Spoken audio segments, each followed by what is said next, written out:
Upgrades.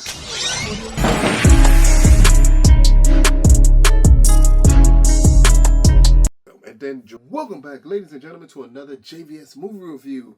Today, we are bringing you a review of the latest Marvel film, Thunderbolts. And here's a quick synopsis.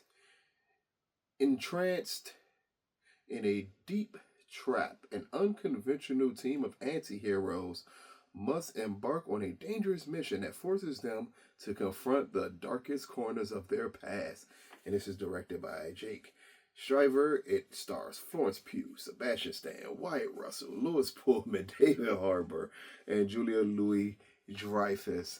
You know all of these characters already. All of them have been introduced to you, besides Mr. Pullman character, who plays a completely new entity that everyone's been waiting for in the MCU. But other than that, you know these characters. My first initial thoughts of Thunderbolts is, if you were disappointed by Captain America Brave New World, or if you were disappointed by any film besides Deadpool and Wolverine, because that's not really MCU film, but if you were just disappointed in general by those films, Thunderbolts is a breath of fresh air for you. This film does not follow the tropes normally that we get from Marvel films, and for that reason alone, this film deserves a lot of credit. While the execution is not always there, and while it does at times attempt to lean back into the formulaic levels of Marvel, it still manages to stay out. Again, Jake does an amazing job at setting these characters up. And that's the part I want to focus on the most, not only in the review, but definitely at this moment, is that this is possibly the best character building we've seen out of an MCU film since Phase 1. Like, they do a really good job here of giving depth to these characters. So that's what leads to the character building. Again, while Lewis's character, who is again the big bad, the big everything supposedly in the MCU Superman, power of 10,000 suns, all of that stuff, MCU Superman, and just that character onto itself would be a lot to put into a film. But the point that we get introduced to that character at a different level in this film makes it so much more interesting. And because of that level, I think you get more respect possibly for what you're going to get out of this character in this film, because they took time to build a character instead of just throwing in this OP powered person. And that goes to me for the same for all the other anti-heroes that you already know, that you've already seen, besides Ghost, who, while they were in Ant-Man, I don't think anyone really remembers that much from that character. So here you get a complete, deep dive into what this character is, who this character is, and I think that is wonderful that you did that. But again, even with Florence and David and Sebastian characters, these are characters you already know. You know who the new Black Widow was. We literally had to sit through a film to tell us what that was going to be.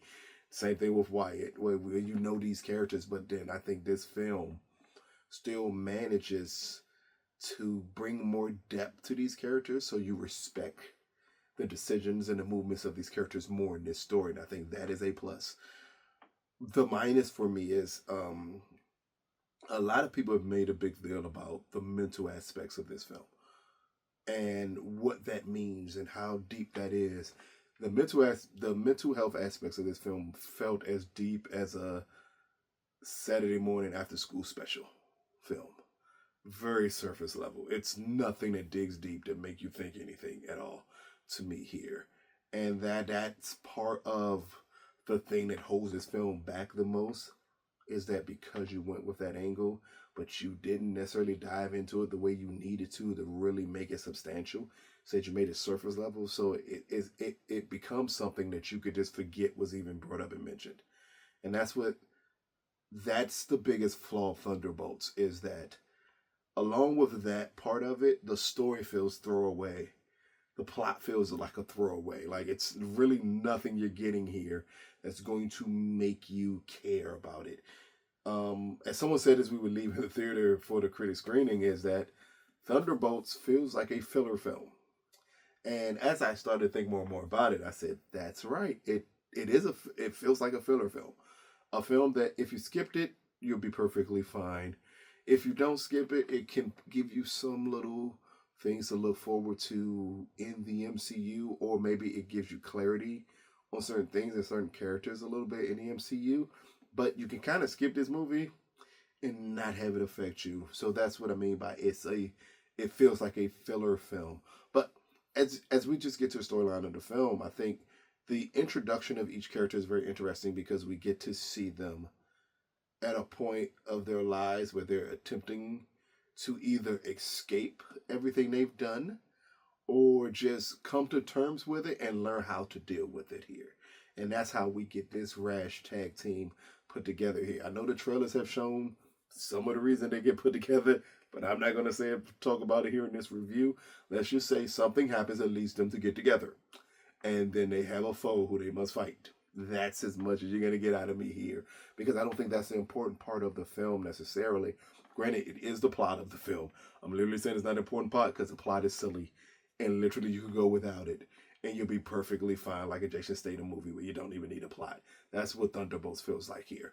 But what you're going to lock into for me is Jake's direction is possibly the best Marvel directed film since Guardians of the Galaxy 3 for sure.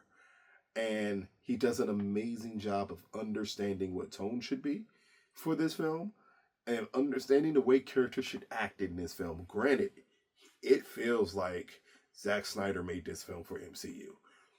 Down to the color grading, down to the way the actually plot moves, down to the way the characters act. If I would have told you Zack Snyder made this film, I don't think anybody would think a second thought about it. They'd be like, of course he did. Like no bright colors in a film, tone extremely dark. It feels like that. Jokes out of the blue that may not always land, but when they do land, they try to give you a little bit of relief. Like, it literally is a Zack Snyder film. But MCU's never done this before. And that's what you get the credit for, is attempting to do something different with the MCU. Down to these actors. I mean, Julia Louis-Dreyfus is going to be her in every film. And I don't mean that in a bad way. I mean in the sense that she's going to give you an A1 performance. And here she does the same thing. Granted, you kind of want more from the character at this point, and you will wish they would have her more on screen to just explain more of her motives and exactly what her end goal is. But we don't get that. But the little things we do get with Julia are great in this film. And if you go by every actor, I think that's the strongest one. Her and Lewis are the strongest performances in this film. Everyone else feels a little off at times. U.S. Agent from Wyatt Russell has never been a character that I think most people cared about. And here he plays the neurotic character that no one likes, and that can lead to laughs in the story. But at times it also breaks away from a serious tone when they're trying to manage exactly what this film's going to be. And I think that's the issue with Red Guardian and the U.S. Agent, is that at times both of them can break a tone when you don't need that tone broken in this film. But again, Thunderbolts is supposed to be a Marvel film. It does not feel like a Marvel film. That is a positive to me, that it does not feel like a Marvel film. It's a more cohesive project than Brave New World or Eternals or Wakanda Forever. All of these other films that have recently been released by Marvel, I don't think they can even match exactly what Jake was able to pull off with the Thunderbolts. And I'm not saying that in the sense that the Thunderbolts is a great movie. I'm not even saying it. It's the best movie that Marvel has ever done recently. It's just that it feels like an effort was put forth here with a Marvel film, and that's not something that we've gotten in recent memory. So for that to be the case with Thunderbolts is really surprising. Again, as plots go, just understand what you're getting yourself into here. You're gonna find a way for the team to get together. You need an evil person for the team to fight. And then by the time you get to the third act, I think you're gonna be disappointed by it. It is not necessarily a good plotted third act. But unlike other past Marvel films, this third act doesn't fall apart because it's so CGI heavy that it throws you off. The CGI in Thunderbolts is actually pretty decent. And it never feels fully over the top. Granted, it's some things that happen in the third act that is over the top completely, but it never feels like Jake loses control of the film. Especially like we got with Captain America Brave New World, where it feels by the end like the director had lost control and I didn't know exactly what was going on, but none of it was good. Here with Jake, he's still extremely measured in what he presents to you by the end of this film. And again, you get credit for doing things differently. And I think that's the key part here with Marvel is they try to do things differently with the Thunderbolts. Granted, while the attempt is appreciated, still the execution still falls apart at times. But again, it's still better than what you normally get.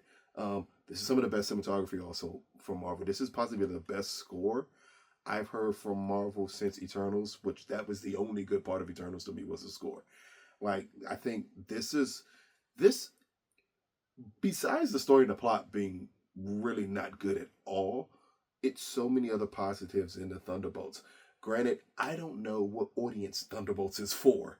This is not something you should be taking little kids to, like other Marvel films. For that audience, this is a Marvel film you definitely should skip.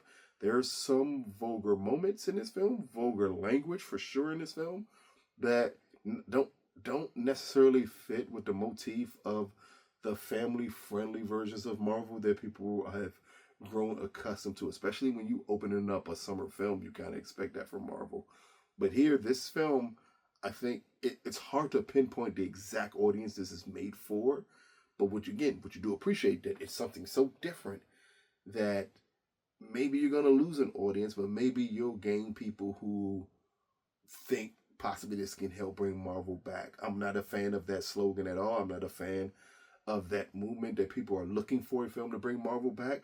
Because again, in the end, to me, Thunderbolts is a filler film. This is not the film set up to do that. This is not the film of grand ideas. I think this is the film of character building.